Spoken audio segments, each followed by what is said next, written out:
The distress beacon had been transmitting for 3 cycles when it finally reached the edge of known space. The Zelkari Empire had dismissed it as irrelevant, another primitive species crying out before their inevitable extinction. They had crushed 17 civilizations in the past solar year alone, and this would be number 18. Ambassador Theln of the Urath Collective watched helplessly from the command center of their dying colony ship as Zelkari warships circled like predators. His people were scholars, philosophers, artists. They had never known war until the Empire found them. Now 3 billion Urath souls hung in the balance as their shields failed, section by section. The beacon reached someone, his communications officer whispered, her crystalline voice cracking with desperation. They're responding. Coordinates. Wait, these coordinates are flagged in our database. Theln felt his twin hearts sink. What classification? Quarantine Zone Ultima. Deathworld designation.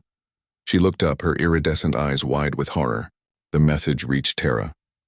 The Zelkari had heard the name in whispers always dismissed as myth. A planet so hostile that evolution had forged its inhabitants in crucibles of violence. Gravity that would crush most spacefaring species.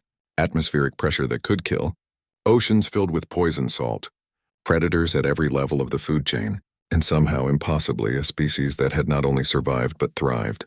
Commander Zekthor of the Zelkari Third Fleet laughed when the report reached him. The humans are coming, let them. Their planet should have killed them. We will finish the task. The Zelkari had 500 warships in the sector. Their weapons could glass planets. Their shields could withstand stellar flares. They had conquered a third of the galaxy through superior technology and ruthless efficiency. The human fleet emerged from hyperspace 3 hours later. Thelon's sensors officer began reading numbers that made no sense. 12. No, 20. No. Her voice rose to a panicked trill. 200 human vessels. Correction, 247. But it wasn't the numbers that made Theln's blood freeze. It was the design. Human ships didn't gleam like Zelkari warships. They didn't showcase elegant curves like Urath vessels. They were brutal, angular things covered in armor plating that looked salvaged from asteroids. Weapons bristled from every surface. Point defense turrets, missile pods, railguns that seemed designed to punch through moons. The lead vessel opened a channel. The human who appeared on screen wore a simple gray uniform with strange markings. His species looked fragile. Soft skin, no natural armor, no claws. But his eyes carried something that made even Zekthor pause. They were the eyes of an apex predator. This is Admiral Chen of the United Earth Defense Fleet, the human said, his voice unnervingly calm. We received your distress call, Ambassador Theln. We're here to help. Zekthor activated his own channel, his mandibles clicking with amusement. You are outnumbered, human. We have 500 warships to your 200. Leave now, and we will allow you to return to your death world. Admiral Chen's expression didn't change. You have 3 minutes to withdraw your forces and surrender. This is your only warning. The Zelkari commander's laughter echoed across the bridge. You dare— 2 minutes, 59 seconds, Chen interrupted. Zekthor cut the channel and ordered the attack. What happened next would be studied in military academies across the galaxy for generations. The Zelkari opened fire with their particle beams, their plasma cannons, their quantum disruptors, weapons that had obliterated countless fleets. The human ships didn't dodge. They didn't need to. Their armor absorbed hits that should have vaporized them. Their shields flickered but held. And then they returned fire. Human weapons were unlike anything the Zelkari had encountered. Kinetic kill vehicles that struck with the force of small asteroids. Nuclear-pumped lasers. Relativistic projectiles that tore through shields like paper. But worst of all were the missiles. Thousands of them, each one thinking, adapting, hunting. They wove through point defense fire with unnatural grace. They worked in packs, sacrificing themselves to create openings for their siblings.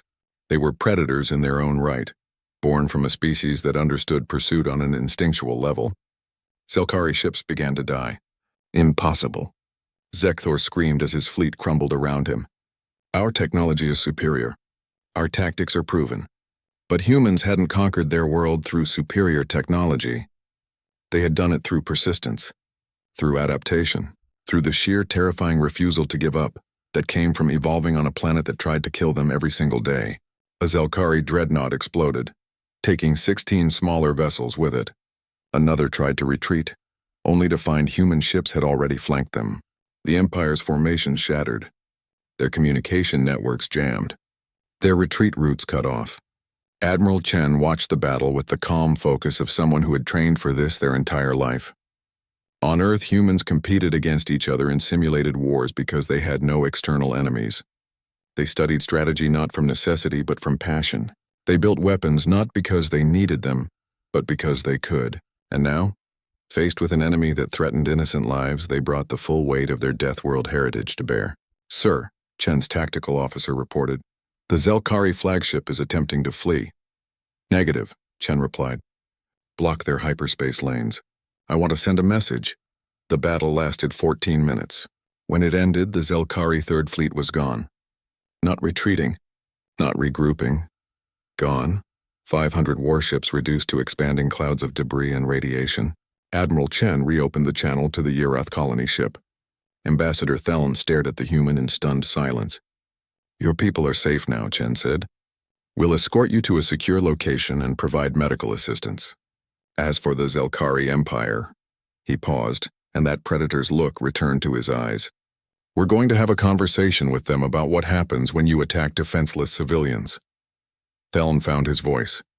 You destroyed them all, an entire fleet." "Yes," Chen said simply. "On Earth we have a saying, never pick a fight with someone who has nothing to lose. But there's another saying we don't share as often. Never threaten the innocent in front of a human. We evolved protecting our tribes from things with bigger claws and sharper teeth. Old habits die hard." 3 months later, the Zelkari Empire surrendered unconditionally. They had discovered that humans didn't just survive on a death world.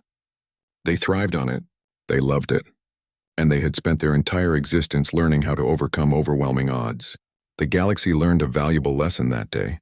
The distress call had reached Deathworlders.